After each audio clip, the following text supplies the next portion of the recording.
Welcome to the Easier Way to Sell presentation of Close the Deal Without Selling. Here's your host and developer of the Easier Way to Sell, Ike Krieger. Hey, this is Ike Krieger. Welcome back.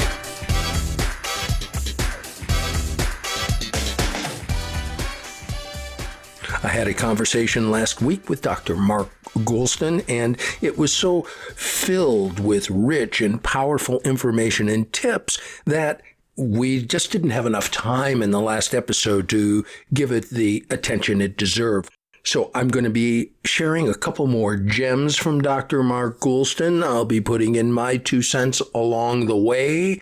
And I'd be surprised if you didn't find this conversation as powerful and fascinating as I did.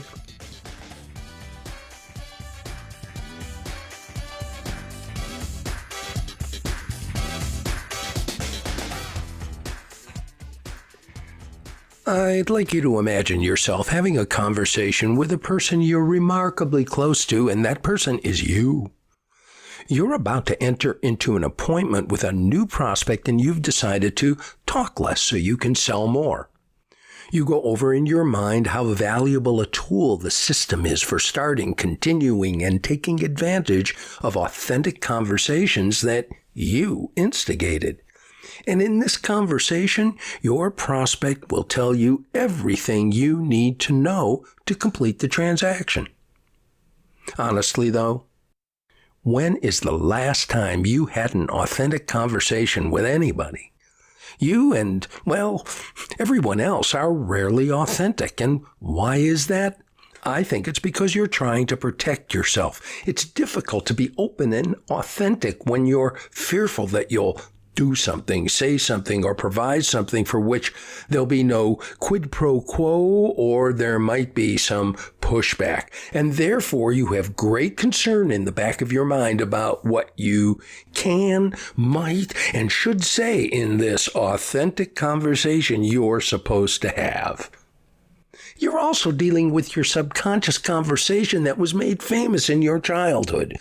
What were you told? You were told never speak to strangers. And now I'm asking you to go in and have an authentic conversation with, of all things, a stranger. Up till now, you've rarely had an authentic communication with your prospect because you avoid authenticity. You avoid that authenticity by hiding behind your presentation or your demonstration.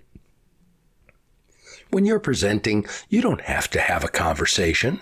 Presenting and demonstrating are usually one-sided communications. You talk, you attempt to convince and influence the person sitting across the desk from you that what you have will make their life better. Again, when you say it, it's selling. When they say it, it's true. This system, the easier way to sell, demands that you enhance your ability to ask your prospects how and why this specific product will improve their situation. In this segment, psychiatrist and communications expert Dr. Mark Goulston discusses the impact of this type of emotional shyness on your effectiveness and selling success. The problem I'm discovering with a lot of salespeople are emotionally shy. You mentioned that about me. They're emotionally shy, and what happens is rather than filling that out and feeling less emotionally shy as a human being, they hypertrophied the convincing part of their personality. Okay, say that in English. What happens is they became much more convincing than they are compelling. Okay. Compelling opens people's minds. Convincing closes people's minds.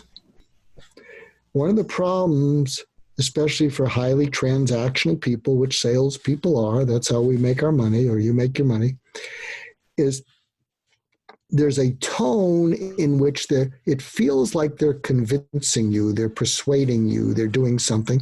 And I'll tell you why convincing out of the gate doesn't work so well, and why you're getting pushback, and why so many Americans are not wearing masks during COVID-19. Mm. When you try to convince people too soon, you take away their feeling that they can choose to do what you're saying, because when you try to convince them, they feel like they have to do what you're saying. And the American spirit is, I don't have to do anything I don't want to. It's not one of our better traits, by the way.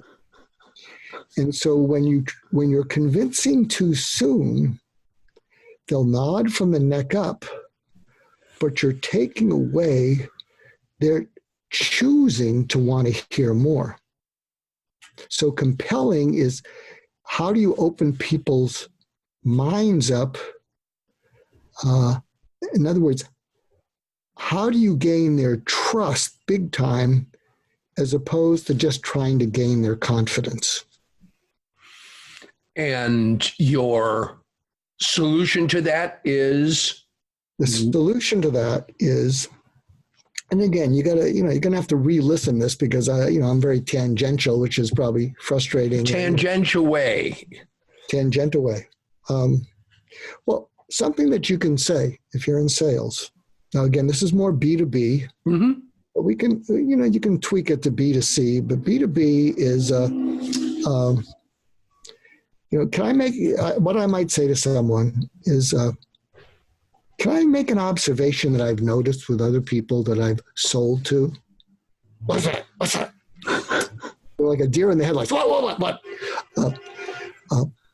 What I've observed is, you as the buyer and me as the seller, we have more in common, as I mentioned before, with each other than we have with our CEOs. You're trying to make a living. I'm trying to make a living. I make a living by selling stuff, solving problems. You make a living by being a good buyer. If you're a good buyer and you solve problems for your company, that reflects well on you. So we have more in common with each other than our CEOs, who are on a whole other level. Would you agree with any of that?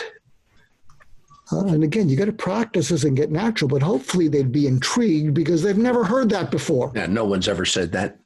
It's new. But again, they're not going to trust you because you're a salesperson. Sure. But they'll basically have they'll say to you, keep talking. Yeah. Where are you going with this? Where are you going with this? You could say, I'll tell you where I'm going with this. My goal is to make you successful in your position. My goal is to get you a raise or a promotion. And my goal is to prevent you going the other way. Because if I can get you a raise or a promotion, we're going to be developing a relationship. If it goes the other way, you're not going to come near me or my company ever again. So I'm trying to understand what will get you that raise or promotion. Tell me a little bit about the problem you're trying to solve. Tell me about why that's so important to solve. Tell me about what it would mean to solve it. So I have a question for you right there. I hope you don't mind my interjecting this. In the book, Just Listen, you talk about dissonance. And I'm curious as to, you gave an example of an attorney who didn't come off like his clients had envisioned an attorney who takes care of that. What was it? It was a divorce? I think it was tax attorney who wanted to be a killer in front of the IRS, and the people didn't view him that way. This has a lot to do with self-identification, too, to have the willingness and the openness to be able to walk into a buyer, to someone who, we're not CEOs. How do humans, forget about salespeople, overcome the reluctance to be that open with people because they're afraid it's going to fall back on them, that they're either not going to say the right thing, or how do they have the confidence to do what you're suggesting, what I'm suggesting? Well, if you're a salesperson and you're going to say, I can't do that, I can't get that done. To be honest, sales and marketing really need to get on the same page. No, really, because they do. And they're often not. And because, see, if you know that your product or service is the unique and best solution to a problem that your customer is having, and you know it, because the marketing has identified not just warm leads, but hot leads that gotta have what we sell. People need their problem solved. Then you're gonna walk into that, and I wouldn't say exactly you're gonna be an order taker, but what you're going to say, let me tell you what I've learned about your company and the problems that you're trying to solve, and where our product and our service fits in.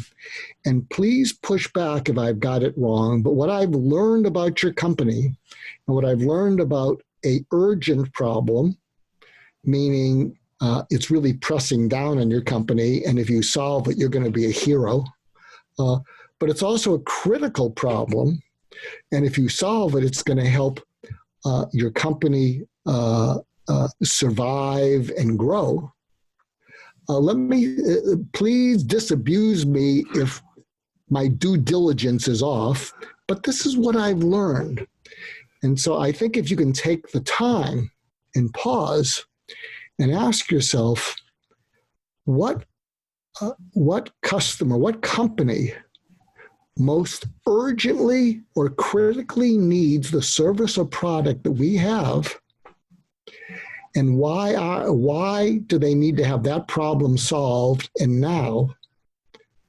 I mean, if you can discover what that is, and your marketing department should be able to drill down, but they're under the gun, so they just throw they have to do the same thing, that produce, and your emotional terms, I found to be right on in terms of communicating that to a prospect who's dealing with a current and probably vitally urgent issue with, I get that you're overwhelmed by this. I get you're frustrated by it. I get that it's making you nuts, and, as long as those are in there, those terms are in there, I believe it increases whatever adrenaline rush is going on when the person is thinking of CYAing themselves. I don't know if that's the right term, but those terms put people in a thinking modality of, I do need to take care of that. And I love the way you talked about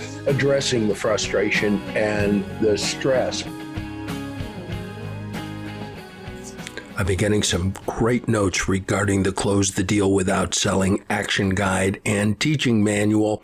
The response seems to be universal, that although the podcast has really been helpful in learning the easier way to sell, their life has been transformed by using the action guide. To be able to have all of that information at their command has made a big difference in their ability to install the system and use it effectively to, bottom line, close the deal without selling.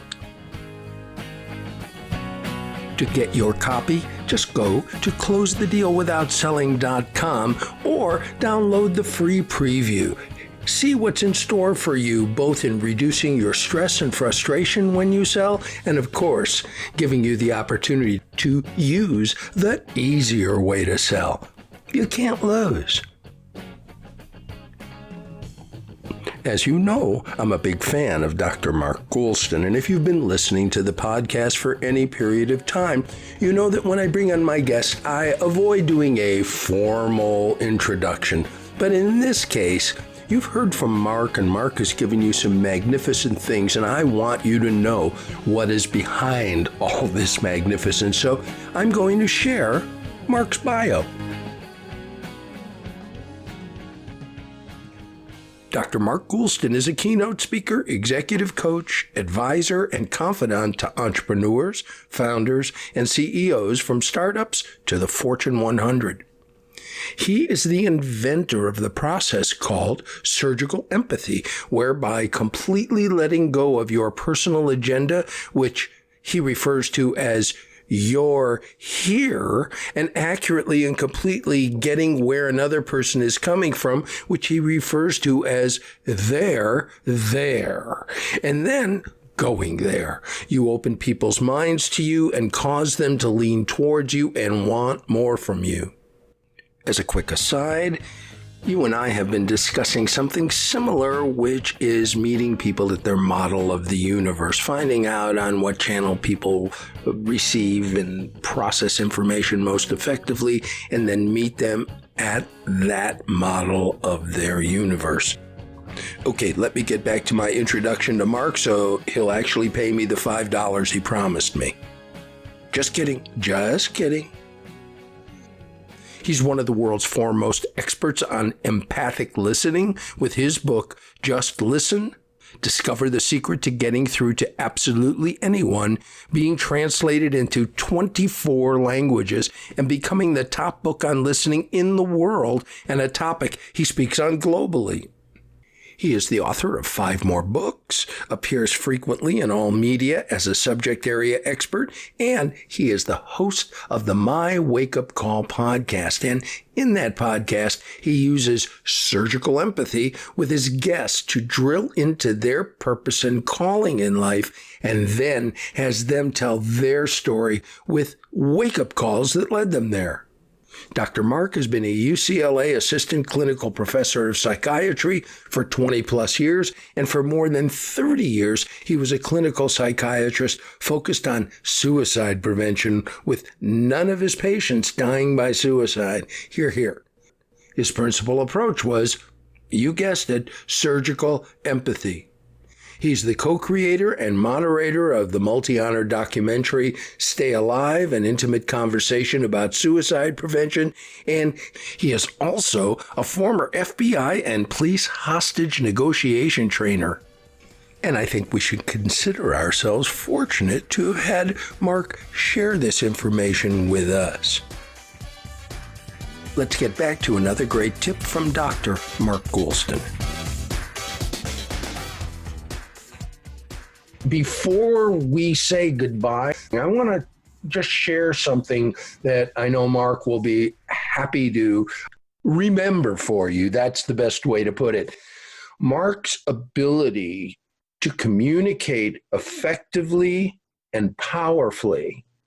This has always made me go, ooh, I know someone who did X. Mark has taught people in the FBI and in other policing forces hostage negotiation, how to talk people down from where they are and where we don't want them to be, and in many cases they don't want to be. So what my last question to you, because it just fascinates me so much, what is there about what you taught people regarding hostage negotiation that you can extrapolate as something, oh yeah, here's something that you can really use in sales? Well, I need to clarify. I didn't train them when it came to terrorists. So I trained them in hostage negotiation when they were dealing with someone who was all emotionally upset and distraught and brandishing a gun and maybe going to hurt someone or hurt themselves. So my training was focused on how do you de-escalate. De-escalation, ideological things aside, de-escalation. Excellent.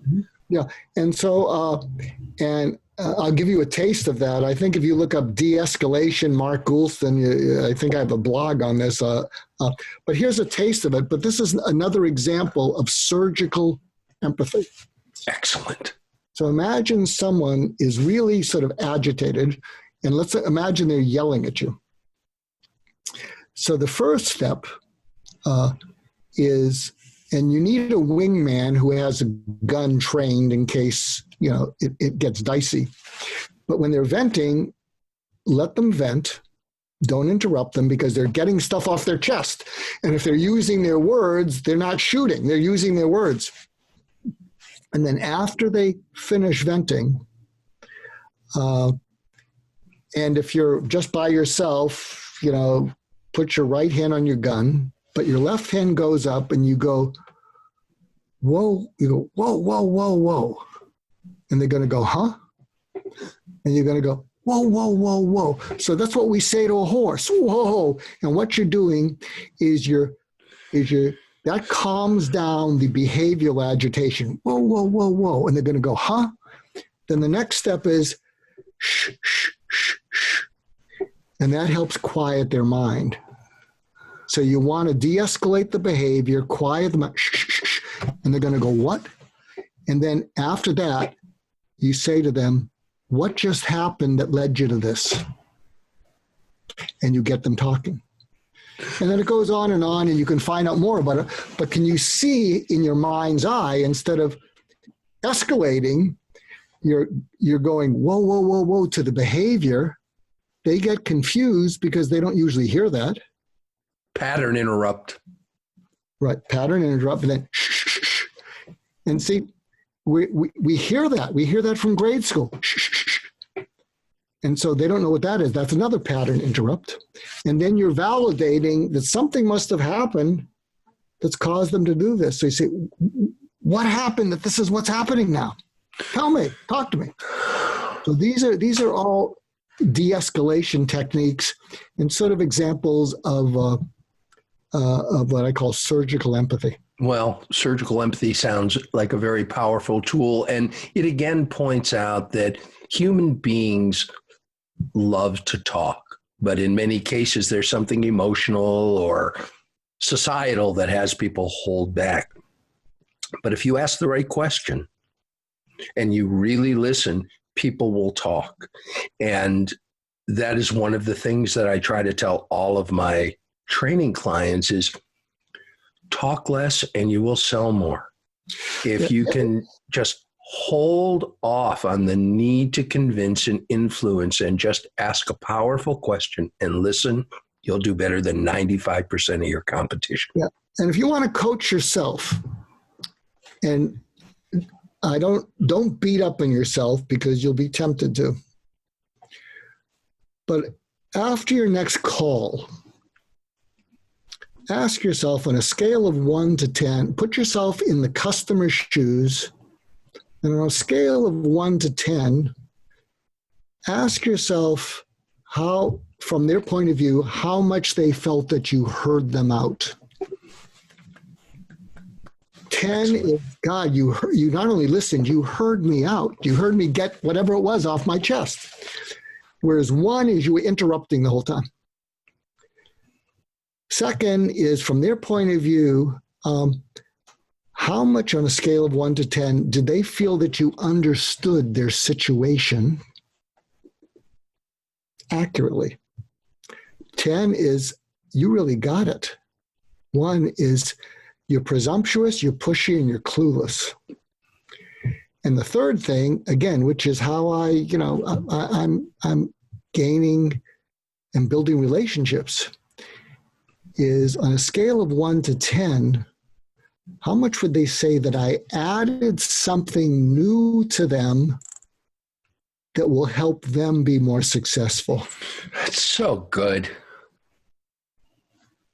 And don't beat up on yourself because just rating yourself, and Just Listen will help you if you get the book, but then be mindful of that. On the next call, your intention is they're going to feel heard out somewhere in the call. they're going to feel that I really understand their problem. And third, they're going to feel they receive something of value that wasn't just some sales stuff. That's what it's about. Authentic conversations. Quit trying to sell. Go in and have an honest conversation. Think like a doctor. Be neutral. Be empathetic, and just, again, as you said, if you go in with an agenda, that's why I tell people, forget about an agenda. Go in with a writing utensil and a blank sheet of paper and ask if you can write some notes, and then ask them questions. And it's a simplified reality of doing what we're designed to do, which is be curious, ask a question, but somewhere along the line, we continued to hear, but we stopped listening. And I just need to thank you for really making it known across the entire earthbound universe that we're in, that all you have to do is just listen. Thank you, Dr. Mark Goulston, for a marvelous overview of the book and some tips and ideas that I'm telling all of you out there, and especially you who are listening right now. Get the book, practice what it says in there. You'll find things in there that you'll go, oh, yeah, this is kind of what we talked about, and heard on the podcast. But you're going to hear and see some things in this. You're going to read some things. You're going to go, I never thought of that. And you know how I know that? Because as I was reviewing the book, I went, oh, yeah, I'd forgotten about that. That's great. So once again, let's give our heartfelt thanks to Dr. Mark Goulston. Do you want to say anything in closing, sir? Well, first of all, thank you if you've lasted this long. They'll last. And if you not only tolerated but enjoyed some of my wanderings, go visit markgoulston.com, markgoulston.com, and I hope you'll visit my podcast. It's called My Wake Up Call, where my guests have been the most vulnerable and most personal. 80 out of 120 have said they've never been that vulnerable in public. But hopefully I made it safe for them to do that. And what happens is people root for people that show courageous vulnerability. Yeah. They do. And you created a space for authenticity, which is very rare, where even though thousands, if not more, people are listening, it's just you and the person you're talking to. And the ability to do that is one that we all strive to make better or perfect. And I don't think any of us are going to perfect it, but making it better is pretty good. And for all of us, I want to say thank you again to Dr. Mark Goulston. Stay safe, stay healthy, and thank you so much, Mark. Hey, thanks for being my friend. Oh, what a nice way to end this. Ditto. Mark's not here now, so I can say this out of his earshot. He's just great. Thank you again, Mark. In our next episode, we'll be having a conversation with best-selling Wall Street Journal author Alex Goldfein. Alex's new book, 5 Minute Selling, is something that I really think you'll find very helpful and informative. And after having a conversation with Alex and after reading the book, I was pleasantly surprised because there are so many ways what he is suggesting lines up with the system. And if you tune in, you're going to find out exactly what those similarities are, and you can put them to use immediately. Sounds good, huh? This is Krieger. See you next time.